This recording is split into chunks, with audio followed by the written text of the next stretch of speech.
నమస్కారం. ఇల్లు అనగానే మనకు గుర్తొచ్చేది 4 గోడలు, ఓ పైకప్పు కదా.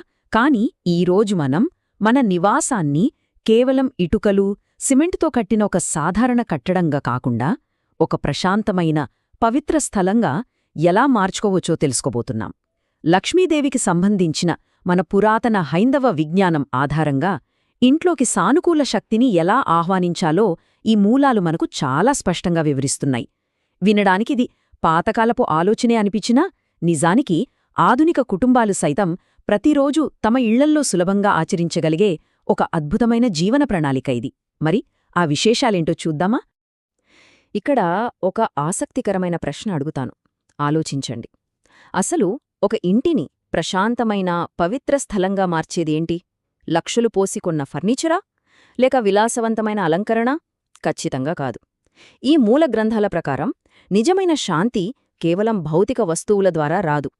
మనం ప్రతిరోజూ ఆచరించే చిన్న చిన్న అలవాట్లు, మన సాధారణ దినచర్యలే ఆ శాంతికి, సానుకూలతకు అత్యంత బలమైన పునాదిని నిర్మిస్తాయి.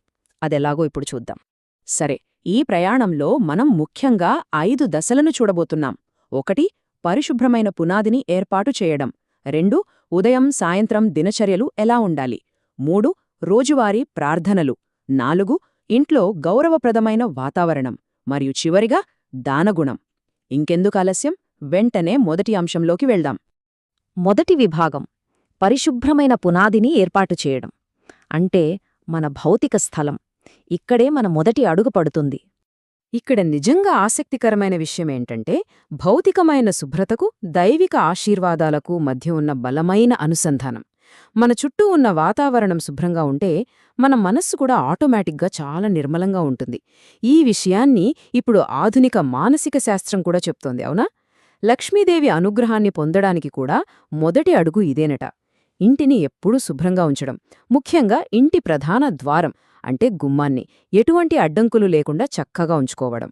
అలాగే ప్రశాంతమైన పూజాగదిని నిర్వహించడం. ఈ 3 చిన్న పనులున్నాయి చూసారా, ఇవి సానుకూల శక్తి ఇంట్లోకి రావడానికి ఒక ఆహ్వానపత్రం లాంటివి అన్నమాట.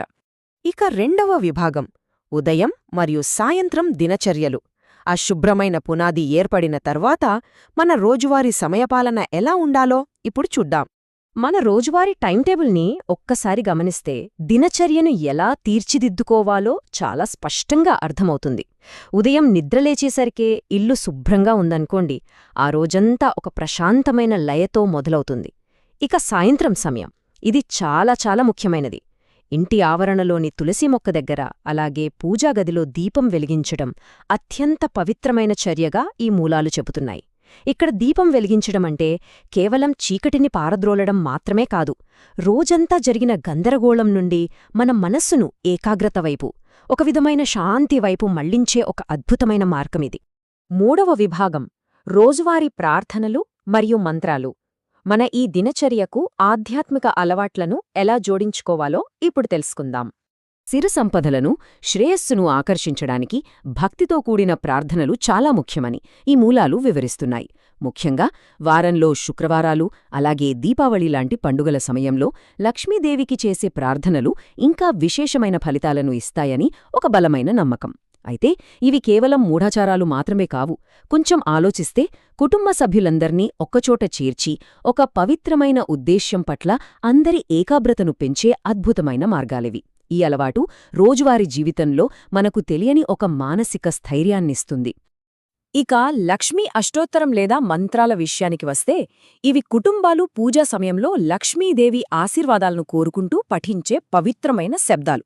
అసలీ మంత్రాలకు ఎందుకు అంత ప్రాముఖ్యత ఇస్తారంటే, ఈ మంత్రాలను ఉచ్చరించడం వల్ల ఇంటి వాతావరణమంతా పవిత్రమైన ధ్వరలతో నిండిపోయి ఒక విధమైన సానుకూల ప్రకంపనలు సృష్టించబడతాయి. నిజానికి ఆ సంస్కృత పదాల అర్థం పూర్తిగా తెలియకపోయినా సరే, ఆ శబ్దాల కలయికలో ఉన్న శక్తిని, ఆ ప్రశాంతతను ఇంట్లో ఎవరైనా సరే చాలా సులభంగా అనుభూతి చెందవచ్చు. మంత్రాలతో పాటు మనం దేవుడికి సమర్పించే సాంప్రదాయ నైవేద్యాలు కూడా ఉంటాయి కదా, అంటే పూలు, పండ్లు మరియు స్వీట్లు లాంటివి. ఇవి అద్భుతంగా దేన్ని వివరిస్తాయంటే, మనలో ఉన్న భక్తిని కేవలం మనసులోనే దాచుకోకుండా ప్రకృతి అందించిన స్వచ్ఛమైన వస్తువులతో భౌతికంగా ఎలా వ్యక్తకరుస్తామో మనకు స్పష్టంగా చూపిస్తాయి. ఆ పూల సువాసనలు, పండ్ల రంగులు ఇంటిలో ఒక ప్రశాంతమైన వాతావరణాన్ని సృష్టించడమే కాకుండా కుటుంబ సభ్యుల మధ్య ఒక చక్కటి పండుగ వాతావరణాన్ని కూడా తీసుకొస్తాయి. భలే ఉంది కదూ ఈ ఆలోచన. సరే, ఇక మన 4వ విభాగం, గౌరవప్రదమైన ఇంటి వాతావరణం. పూజలు, దీపాలు మాత్రమే కాదు సుమా, ఇంట్లోని వ్యక్తుల ప్రవర్తన ఎంత ముఖ్యమో ఈ భాగం మనకు వివరిస్తుంది. దీన్ని మనం ఒక శక్తి ఖాతాలాగా ఊహించుకుందాం. కోపం, బద్ధకం, ప్రతికూల ఆలోచనలు ఇవన్నీ మన ఇంటిలోని సానుకూల శక్తిని హరించివేసే ఖర్చుల్లాంటివన్నమాట. దైవిక శక్తిని దూరం చేసే ఈ అలవాట్లను వెంటనే వదిలేయాలని ఈ విజ్ఞానం చాలా గట్టిగా నొక్కి చెబుతోంది. మరోవైపు మంచి ఆలోచనలు కలిగి ఉండటం, దయతో మాట్లాడటం, ముఖ్యంగా తల్లిదండ్రులను, ఇంట్లోని పెద్దలను గౌరవించటం ఇవన్నీ మన శక్తి ఖాతాలో అత్యంత విలువైన పొదుపులాంటివి. కేవలం ఇటుకలు, సిమెంటుతో కట్టిన నిర్మాణమే కాదు, ఆ ఇంట్లోని మనుషుల ప్రవర్తనే ఆ ఇంటికి అసలైన రక్షణ కవచమని మనం ఖచ్చితంగా గుర్తుంచుకోవాలి. చివరిగా మన 5వ విభాగం, దానగుణం యొక్క శక్తి. ఒక ఇల్లు నిజంగా ప్రశాంతంగా ఉందంటే దాని సత్ఫలితాలు కేవలం ఆ 4 గోడలకే పరిమితం కాకూడదు కదా. లక్ష్మీదేవిని సంతోషపెట్టే చర్యలలో అత్యంత ముఖ్యమైనవేంటంటే పేదవారికి సహాయం చేయడం, జంతువులకు ఆహారం పెట్టడం మరియు అత్యవసరంలో ఉన్నవారికి దానం చేయడం. అసలు ఈ ఆలోచన వెనుక ఉన్న అర్థమేంటంటే మనకున్న దాంట్లో కొంత భాగాన్ని ఇతరులకు పంచడమనేది